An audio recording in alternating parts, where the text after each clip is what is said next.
Halo, Assalamualaikum warahmatullahi wabarakatuh. Perkenalkan, saya Dr. Iskandar, owner Klinik Pratama Mutiara Sehat di daerah Sukoharjo dan juga sebagai Ketua ID Cabang Sukoharjo. Di sini saya akan membagikan hikmah puasa terhadap pencegahan virus corona ini. Sobat-sobat semua, mungkin sobat-sobat semua sudah mendengar bahwa di tahun 2016 itu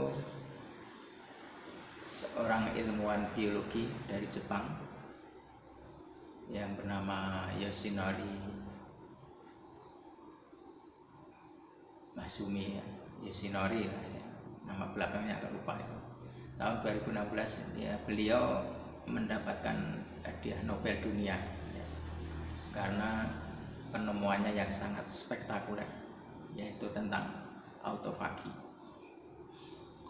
Beliau menemukan sebenarnya bagaimana sih cara sel-sel ini itu bisa mendegradasi dan mendaur ulang sampah-sampah sel itu tadi,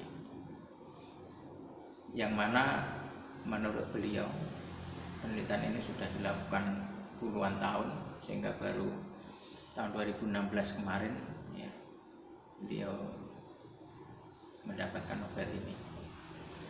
Di situ ya ternyata dikaitkan dengan puasa atau kondisi gula darah yang rendah. Jadi autofagi ini itu bisa efektif ya, atau aktif bekerja ketika kadar insulin rendah dan juga kadar gula yang rendah.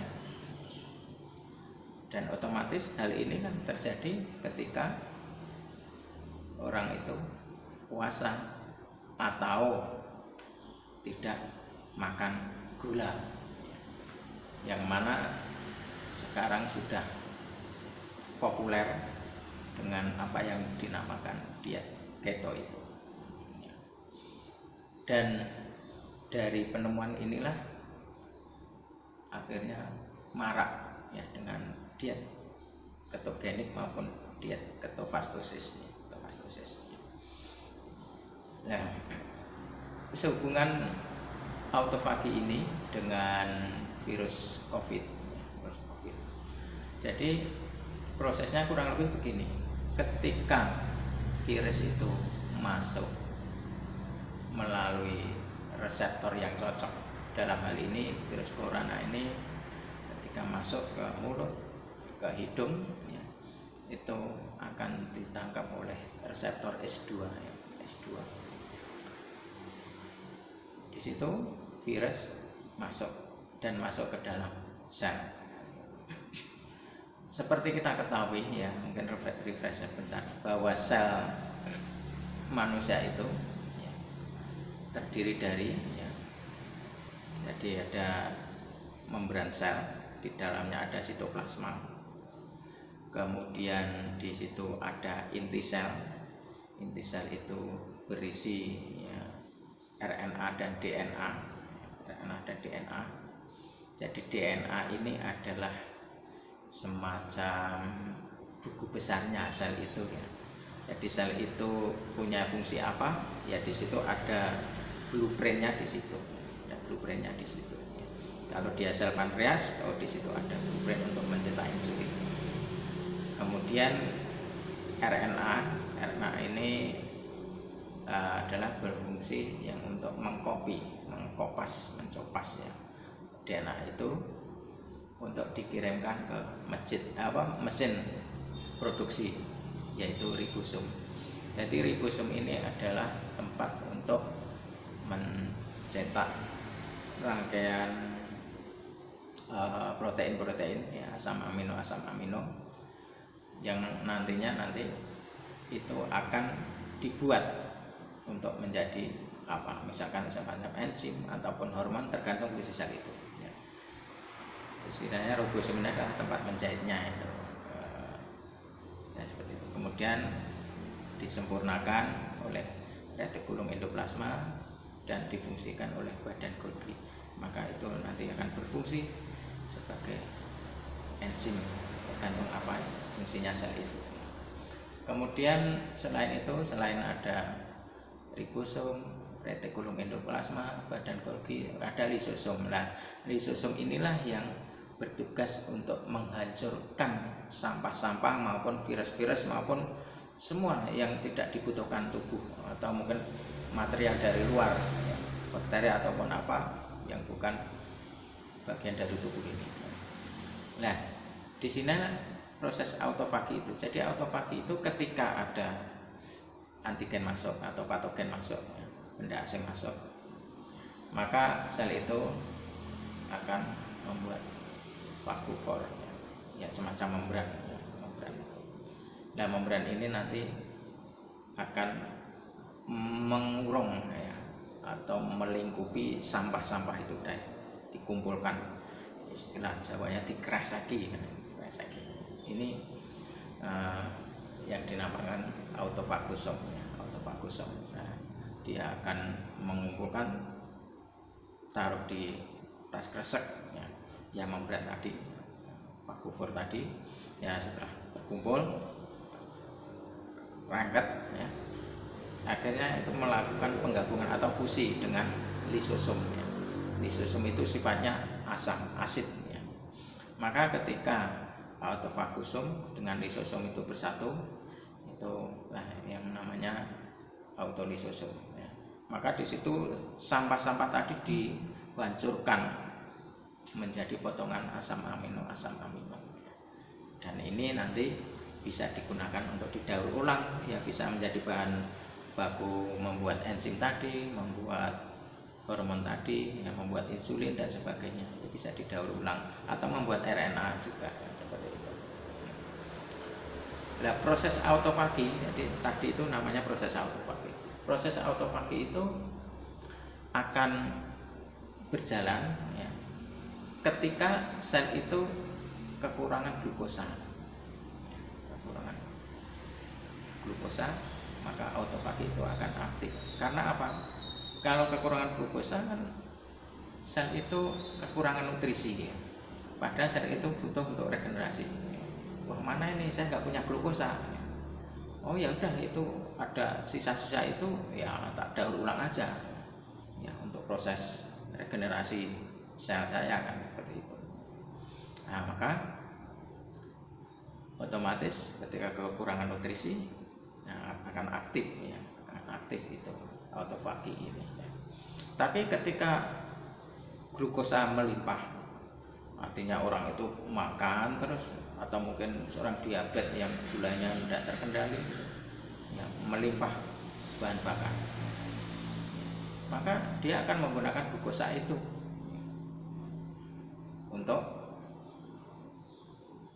berkembang biaknya virus ya, virus. Jadi dia akan bereplikasi. Karena apa? Virus COVID itu kan sifatnya RNA ya, RNA virus. Dia masuk menuju ribosom. Ribosom itu adalah mesin pencetak ya, seperti yang saya ceritakan tadi. Dia membawa blueprintnya di situ.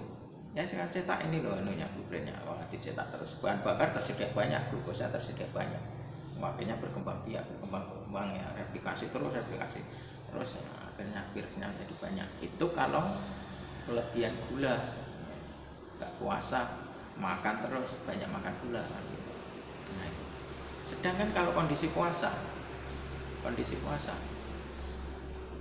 gulanya minimal, kekurangan energi, virusnya juga nggak bisa berkembang biak, mau nggak punya bahan baku.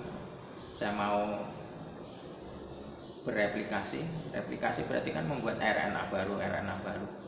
Padahal untuk membuat RNA itu kan membentuk nukleotid ya, purin pirimidin itu memerlukan glukosa, tapi nggak ada. Ya udah nggak bisa berkembang biak. Nah, itulah kenapa puasa itu bisa mencegah virus, karena dengan puasa proses autofagi. Autofagi itu mendegradasi sampah-sampah ataupun virus-virus itu untuk didaur ulang. Ya, dengan puasa autofagi akan aktif. Tapi kalau makan terus, karbohidrat terus, ya virus masuk senang karena banyak bahan baku di situ. Akhirnya berkembang terus dan menjadi banyak. Nah, di sini sobat semua tahu kan fungsi dari puasa itu. Maka berpuasa terus. Nanti setelah Ramadan teruskan puasa sawal, puasa Senin Kemis atau puasa Daud. Itu akan menjaga sel ini, sel itu rendah glukosa. Dengan rendah glukosa maka autofagi akan aktif. Ya, virus masuk akan dimakan oleh autofagi itu. Jadi hindari hal-hal yang terlalu kenyang. Itu kan diajarkan juga oleh Nabi. Makan jangan sampai kenyang. Ya. Lebih bagus lagi, terutama yang penderita diabetes, udah nggak usah makan karbo lagi. Saya jamin tidak akan mati, nggak akan nol gulanya. Karena bahan bakar pengganti gula itu bisa dihasilkan dari lemak, ya, berupa keton itu, ya. Termasuk untuk bahan bakarnya otak itu dengan keton, ya, bisa. Jadi, kenapa? Ya, contoh orang Eskimo dari dulu dia hidup di es, makannya hanya anjing laut, ikan, nggak makan nasi. Di sana nggak ada nasi, tapi mereka eksis tetap hidup. Kalau orang mati karena nggak ada gula, nggak makan gula, orang Eskimo ya secara evolusi sudah habis, ya. Tapi ternyata masih hidup sampai sekarang. Itu artinya apa? Glukosa tidak esensial, ya. Tapi bisa dibentuk oleh lemak. Lemak trigliserid itu dipecah menjadi gliserol dan asam fatty acidnya. Gliserol ini yang nantinya akan menjadi glukosa, ya. Jadi ketika tubuh itu tidak ada asupan gula, maka tubuh menyediakan dari lemak yang ada. Maka bagi Anda yang punya diabetes, coba belajar diet keto, ya, diet keto. Tapi ini harus, ya, ada mentornya dari seorang dokter. Bisa boleh saya mentoring atau pada ahlinya. Ya, terbukti saya sendiri sejak tahun 2015 saya suntik insulin dengan Novomid. Saya berhenti makan gula, sekarang bebas obat dan gula tetap normal. Nggak percaya, buktikan saja. Demikian dari saya, insya Allah disambung di lain kesempatan. Assalamualaikum warahmatullahi wabarakatuh.